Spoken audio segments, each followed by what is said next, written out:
नमस्कार, व्योम टीवी के पेज पर मैं उमेश आपका स्वागत करता हूं। इससे पहले कि हम कुछ कहें, श्रीमान थोड़ा आपको पुलाव खिला देते हैं। लखनऊ के एक बहुत बड़े शायर थे जिन्होंने कहा है, जब जब चुनाव आवत है घर में पुलाव पहुंच जाता है। अब चुनाव में ही पुलाव काहे पहुंचता है हमको भी समझ में आज तक नहीं आया। चलिए ये बाद में बात करेंगे। पहले आज हम हैं मानटाड़ में जयराम जी मिल गए किक लगाते हुए गाड़ी का नहीं श्रीमान, फुटबॉल का। अब बात फुटबॉल को गोल तक पहुंचाना है, चाहे पब्लिक को विधानसभा तक। इनसे बेहतर तात्कालिक स्थिति में झारखंड में कोई दूसरा ऑप्शन नज़र युवाओं को नहीं आता। चलिए जयराम भाई, क्या हालचाल? ठीक ठाक है। आप कैसे हैं? आपकी कुशलता? चाय पियेंगे पहले, आज आप ही के से सोच के आए थे। ठीक है, हम लोग तो चंदे वाले लोग हैं, चाय के साथ रोटी का भी इंतजाम कर देंगे। चलिए, क्या हालचाल? नॉर्मल तो नहीं है, कुछ दिन पहले ही आउट ऑफ स्टेट इलाज करा के आए हैं, लेकिन फिर भी हम हाँ मैंने नॉर्मल हर चीज़ नहीं है, लेकिन फिर भी अपने पीड़ा को, अपने दर्द को दबा कर ही रखते हैं, ताकि हमारे जनता जो हमें उम्मीद लगा कर बैठी है उन तक कोई इफेक्ट ना पड़े। तो फिलहाल दर्द में रहने के बावजूद भी वो कहते हैं ना कि शेर जब घायल होता है तो और ख़तरनाक बन जाता है।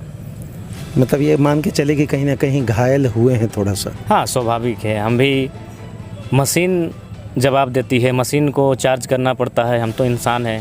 तो जाहिर सी बात है, कभी ऐसी परिस्थितियां जीवन में आती हैं जो आपको बैक करती हैं, लेकिन मुझे उम्मीद है कि हम इस बैक के साथ और भी ताकत के साथ मैंने पुशअप करेंगे और बाहर निकल कर आएंगे।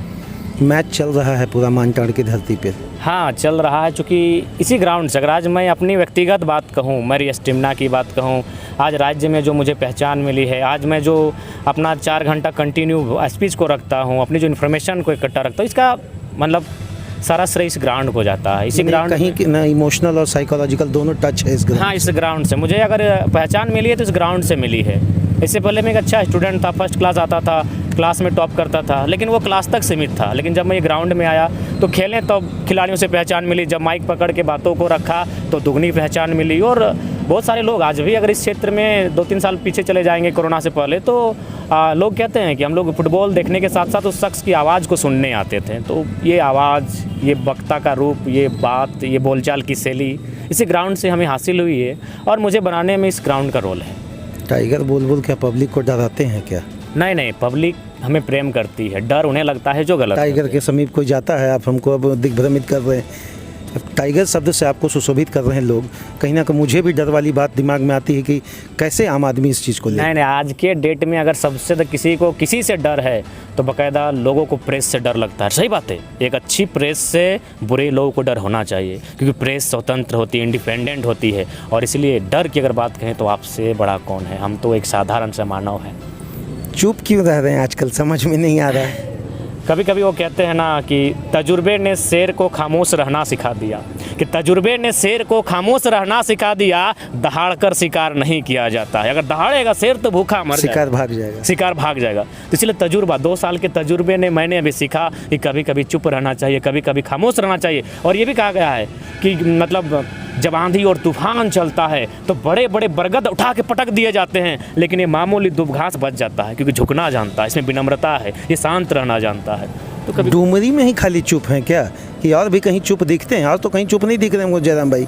नहीं, फिलहाल चूँकि वहाँ इलेक्शन है और इसीलिए उस क्षेत्र में भी हम, इसी में तो आपका सिलेक्शन हुआ, इसी इलेक्शन की कंट्रोवर्सी स्टेटमेंट से आप निकले हुए एक नेता बन गए आज। लेकिन सीधा कटाक्ष बहुत सारे पत्रकार कर रहे हैं, बहुत सारे पक्ष कर रहे हैं, विपक्ष कर रहे हैं, लेकिन अभी भी आप वही फुटबॉल का किक मारने में मानटाड़ में व्यस्त हैं, जबकि इस समय आपकी व्यस्तता राजनीति के अखाड़े में होनी चाहिए थी, उपचुनाव को लेकर। देखिए, हमने स्पष्ट कहा है, चूँकि हम एक युवा हैं और लोग अगर मुझे पसंद करते हैं तो मेरी सिद्धांत का भी बहुत मायने है। और हम किसी की मृत्यु पर पॉलिटिक्स, अपना स्टार्टिंग तो वहाँ नहीं करेंगे। किसी की मृत्यु जहाँ हुई है वहाँ अपना पॉलिटिक्स खेल के हम स्टार्टिंग नहीं करेंगे। केला खाएंगे? नहीं, फिलहाल टाइगर हैं, ऊपर से कुर्मी घर का बेटा हैं, तो मांस पसंद है।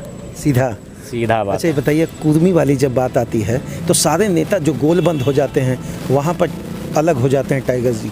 नहीं, जयराम महतो कैसे? क्यों होना? देखिए, क्या आप हज़ारों सालों की व्यवस्था है। अभी हाल फिलहाल देखिए, माननीय बन्ना जी ने भी वो बयान दिया कि हम बनिया का बच्चा हैं, तब तो किसी ने जातिवाद का आरोप नहीं लगाया। बिरंची जी ने भी बयान दिया। वो जिस ट्रैक में है अभी उसी ट्रैक में चले, हम जाना नहीं चाहते। मैं कहता हूँ ये स्वाभाविक है। चाहे PN सिंह रहे तो क्या, वो अपने सामाजिक दलों कार्य में, ब्रह्म समाज है, करणी समाज है, यादव अहिर समाज है, सबका अपना अपना, आप समाज को त्याग नहीं सकते हैं। तो मैं समाज का नाम ले, इसका मतलब ये जातिवाद नहीं है। मैं ये उदाहरण दे रहा हूँ कि मेरा जो प्रकृति है, हमारी जो रिवाज है, तो थोड़ा सा खतरनाक कट मार के निकलना आप जान गए हैं।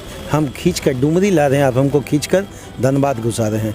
क्यों नहीं डुमरी की और किसी शब्दों का अपने तरफ से आप पदार्पण कर रहे हैं? देखिए, आप चूँकि डुमरी का जो उपचुनाव है वो दो माताओं के बीच है। दोनों ने अपने पति को खोया है, एक ने राज्य के शिक्षा मंत्री के रूप में खोया है। तो हम चाहेंगे दो माताओं के बीच का जो वैचारिक युद्ध हो, हम चाहेंगे वो वैचारिक युद्ध ही हो। वैचारिक युद्ध से और ज़्यादा नहीं, दोनों का आपसी संबंध भी होना चाहिए। तो मेरा व्यक्तिगत मानना है कि दो माताओं के बीच के युद्ध में हमारा इंटरफेयर नहीं होगा। हम पूरी ऊर्जा के साथ, पूरी ताकत के साथ 2024 में दिखेंगे और डुमरी हमारा केंद्र बिंदु रहेगा। बाकायदा आपको और आपके साथ पूरी जनता को कहेंगे, क्योंकि मैंने सबसे पहला टारगेट छोटा नागपुर को किया है और छोटा नागपुर में जो हमारा केंद्र रहेगा वो डुमरी ही रहेगा। मतलब हम ये माने कि पहला आपका इरादा CNT से, तब आप SPT की ओर भागेंगे? हाँ, निश्चय ही। देखिए, अगर आप घर में बाबू नहीं रहेंगे तो बाहर के लोग बाबू आपको नहीं कहेंगे। इसीलिए आप लोग एक तो नया आप राजा बाबू का संज्ञा देना शुरू कर दें, क्या मतलब है? नहीं, वो तो बताइए। देखिए, अब आदमी कहीं भी चलता है फिरता है तो आप लोग राजा बाबू, प्रजा बाबू, ये क्या मतलब नया एक तो स्लोगन संज्ञात्मक बना दिए? देखिए, राजा बाबू मतलब कभी कभी कुछ शब्द का ऐसा इजाद हो जाता है जो मैंने परफेक्ट सूट हो जाता है। जैसे देखिए, अब मैं टाइगर शब्द का ही बयान करता हूँ। यही खेल का मैदान, ये देखिए सड़क के किनारे एक बॉल पार हो गई थी, हम बॉल उस पार गए और बॉल को छपट्टा मारते इस ग्राउंड में वापस ले आए। तो एक खेल के मैदान में हमको टाइगर नाम मिला है। तो ठीक उसी पर राजा बाबू हमने माननीय मुख्यमंत्री को कहा, इसलिए कहा कि चूंकि इस राज्य के लोकतांत्रिक राज्य में वो राजा के रूप में है। आप मुख्यमंत्री बन जाएंगे तो फिर हम भी राजा बाबू कहेंगे तो फिर नहीं, आप हमें राजा बाबू इसलिए नहीं कह सकते हैं क्योंकि हम लोग ग्राउंड से उठे हैं। मुख्यमंत्री गुरु जी के पुत्र वो भी तो ग्राउंड से नहीं, वो गुरु जी के पुत्र थे। गुरु जी के पुत्र थे। अगर वो गुरु जी के पुत्र नहीं होते तो जीवन में मुख्यमंत्री नहीं बनते। अगर हम बन जाएं, अगर होता है ऐसा, तो हम देख सकते हैं आपके साथ ग्राउंड में बैठे हैं और ग्राउंड से उठा हुआ शख्स हैं और एक साधारण सा शख्स हैं। मुख्यमंत्री साधारण नहीं थे, क्योंकि मुख्यमंत्री उन्होंने जब अपना बाल्यकाल बिताया होगा, जब उन्होंने अपनी जवानी में अंगड़ाई ली होगी, उस समय वो गुरुजी के, जो गुरुजी यानी झारखंड के एक बहुत बड़े सिरमौर उनके पुत्र हुआ करते उन्हें हैं। तो जाहिर सी बात है उनके साथ और हमारी संज्ञान जो है संज्ञान नहीं दे सकते हैं। वो हमें और उनमें आप बहुत अंतर है। अभी भी जयराम महतो वही हैं जो 2 साल पहले थे, या कहीं नहीं, मानसिक शारीरिक रूप से लगता है कि नहीं परिवर्तन अब दिख रहा है? 2 साल पहले हम जहाँ थे वहाँ नहीं है, बिल्कुल भी नहीं है, बिल्कुल भी नहीं है। अभी सुबह आँख खुलती है और लोगों का डॉक्यूमेंट्स मेरे आँखों के सामने होता है कि मेरा ज़मीन का विवाद है, BCCL ने मेरे ज़मीन का अधिग्रहण किया है, CO मेरा रसीद नहीं काट रहा है। हम लोग गुरुजी CO को लेकर बड़ा आप ऐसा खतरनाक स्टेटमेंट दे देते हैं। क्या मैंने कोई दलगत या जातिगत या निजीगत को झगड़ा नहीं, क्योंकि ज़मीन का मामला जो होता है वो CO के अंडर आता है। और हमारे जितने भी आज ऑनलाइन की बात करें, मोटेशन की बात करें, पंजी 2 की बात करें, हर जगह उलटफेर है, हर जगह मैंने अनियमितता है। तो इसमें कहीं ना कहीं CO दोषी हैं, वो ईमानदारी पूर्वक कार्य। हम बाकायदा कहते हैं कि हवलदार से लेकर जहाँ तक जिसको बनना है बन जा, लेकिन जो CO बनेगा भैया वो कम से कम मंत्री का बेटा बनना। अगर साहस नहीं तो मत बनना, क्योंकि CO कहीं ना कहीं देखिए धनबाद में जाइए, बोलता है कि हम लोग का 5 एकड़ का ज़मीन जो गैराबाद था उसको CO ने मतलब किस प्रकार जमाबंदी करते हुए बाहरी बिल्डर को दे दिया, मोटा पैसा कमाया। गोविंदपुर में देखते हैं वहाँ लगातार अखबार के माध्यम से। तो इसलिए हम CO को रडार में लेते हैं, क्योंकि हमारी जो पहली लड़ाई है और संभवतः तो आखिरी लड़ाई होगी, पहली। एक कुर्मी नेता अगर गलत करे, आपके साथ भी अगर मान लीजिए कुछ लोग हों या कुर्मी जाति से जुड़े हुए अगर नेता कोई गलत करे, तो उस पर जयराम महतो मुखर होकर अपनी बात रखेंगे या नहीं? क्योंकि ये मेरा प्रश्न नहीं है, मैं दबे हुए स्वर में रख रहा हूँ। किसी माननीय ने मुझसे कहा था कि ये सवाल आपसे मैं जरूर करूँ कि अगर कोई कुर्मी नेता गलत करता है उस समय जयराम महतो चुप क्यों रहते हैं? कहाँ हमने चुप कर रहा, हमने तो हमेशा नाम लिया है, जिनके क्षेत्र में गए हैं। अभी हम जाते हैं मान के चलिए रामगढ़, तो रामगढ़ के विधायक पर बात करते हैं। हम अगर मांडू पहुंचते हैं तो मांडू के विधायक पर बात करते हैं। हम यदि सिल्ली पहुंचते हैं तो सिल्ली के विधायक पे बात करते हैं, और वो तो कुर्मी विधायक। ऐसा बात नहीं है, जो सही है तो समर्थन करेंगे, गलत है तो किसी समुदाय का रहे उसकी हम आलोचना करते हैं, बाकायदा उदाहरण देकर आलोचना करते हैं, उनकी नीतियों की खूब अवहेलना करते हैं। ऐसा नहीं है, लोगों का ये भ्रम है। हम जो भी सत्य है उसको लोगों के सामने रखते हैं। 2024 में रसगुल्ला या जिलेबी?